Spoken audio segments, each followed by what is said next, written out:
What's your thought? Like, what do you think they do? Do they move Yeah. up? Do they stay flat? So I'm going with a hunch here. I think they're going to move up. I think they're going to move up in the first round. I think the Baltimore Ravens end up in the top 10, number 10. But whoever's at 10, who's at 10 right now, might not be a good trade candidate. I think the Baltimore Ravens move up 4 spots. Wow. Well, I mean, I think that the question is, when do the quarterbacks start going? Yep. And we got to talk about that. Yeah, I mean, we might as well get into it. Let me see here. We got it down as a note. Joe Ortiz's comments about the kid out of Liberty. I didn't put it up, but I did hear it. Because he just kind of threw it in as a joke. At least that's how I took it. Did he though? Look, my mom always says, Glenn, there's a little truth in every joke. I mean, well, let's put it this way. They weren't asked about the quarterback room. Joe Ortiz jokingly brought it up.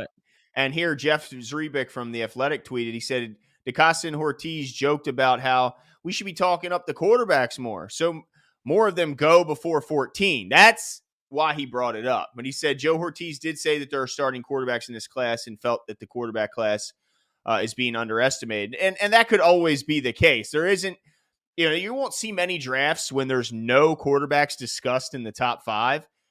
So it is quite rare. But there's also no denying that Malik Willis could turn out to be the best quarterback we've seen in the last 5 years. And that there's no doubt that Kenny Pickett could turn out to be a Pro Bowler. We don't know what's going on. But there is no chance, Jimbo, and I'll say it again, there is no damn chance that the Ravens bring in any quarterback at any point in this draft, early or late. No chance.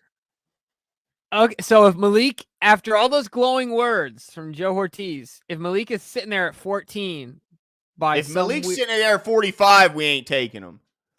So is this at all? I mean, Lamar. Honestly, I don't even think Lamar watches this. In fact, he watches this. Yeah, he watches us.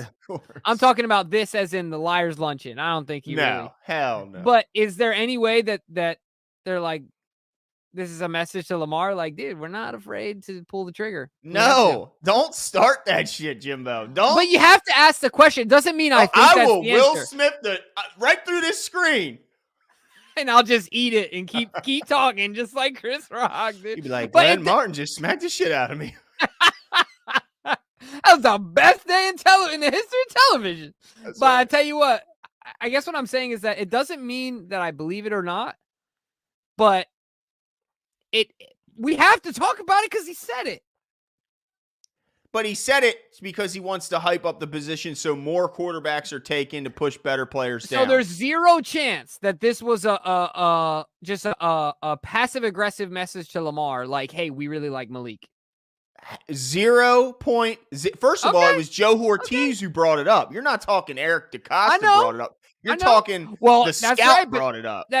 He's not I mean, he is. Come on. It's like Black Daniel said, keep Lamar's name out your mouth. Hey, look, all I'm saying is that he didn't have to bring up Malik. He didn't have to bring up names. He could have stopped. He could have stopped right with that statement. You're one DK side-eye towards me for me coming to your house right now. If I see DK side-eye in the waiting room, I'm coming over there. But my point is, you got to discuss it. You can't. I think I agree with you guys as well, but I don't think it's fair to say that the only reason they did this was a joke or to pump up these guys' value. What reason do you honestly think that they brought it up? Yeah, they need Lamar to sign the dang dotted line already, because if not, the Ravens are going to get taken for a trip by Lamar Jackson, dude. He's going to the bullies in school that in the movies, they turn the kids upside down and they shake them and all their money falls out. That's what Lamar, he's going to walk up to Bisciotti. He's going to grab him. He's going to turn him upside down and he's going to shake him for all his money. All of it.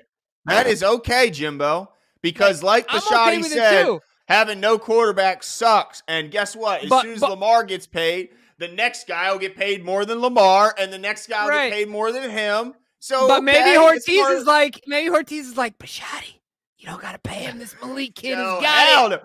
Let me tell you something. Malik Willis, I hope he has a great career. He ain't no damn Lamar Jackson. I agree with you. It's not that I don't, but it's also not fair to say that no one is talking about this. No, and they shouldn't, and we shouldn't.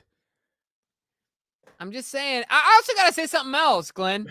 Look, y'all got to start spelling Glenn's name right. It's on the screen, bro.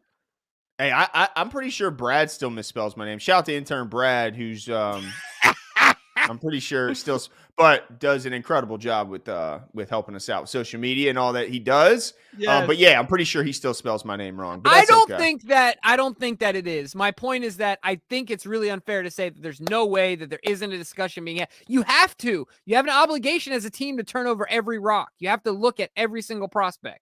Well, I believe that they're evaluating due diligence, but I don't think there's any chance that a quarterback is brought in, not even in the 6th round. DK says next year the quarterback jokes start to draw the sweats. Yes, DK. If this was next year and the deal still wasn't signed and we're talking franchise tags, then it's different. Yeah. Yeah, I'm just saying, I don't think it's fair to just put it to bed. We've seen crazier things. It in, and I'm reading it a night story. All right. Enough. Let me get my book out, my bifocals on. I'm reading a bedtime story to this thing. I'm putting it right to bed. Fair enough, but he's not under contract for more than this year. You watch your mouth. You watch your mouth, for I smack the shit. I don't understand how it's so far. Because I don't want to live in a reality where Lamar Jackson does not sign a long-term extension with the Ravens. I 100%, nor do I. That's not my point. I don't even want to consider it. I don't either. Why is it that me saying this means that I want this or believe this will happen? You're trying to make it real up here, Jimbo. No, I'm not. But to put your head in the sand and say there's no way the fact that Lamar is not under contract doesn't have anything to do with the conversations that they're having, I think is naive. You're right. I think that there is, but I think that it's far too Josh premature. Dobbs ain't doing it. It's far too premature. If they were looking to eventually have to replace Lamar Jackson, that would be after the franchise tags are exhausted, in my opinion. So we're talking at least 3 years. And that's the worst case scenario. Fair enough. I'm just saying that Yolanda, don't leave. Yolanda said if Lamar leaves, she's going with him. What?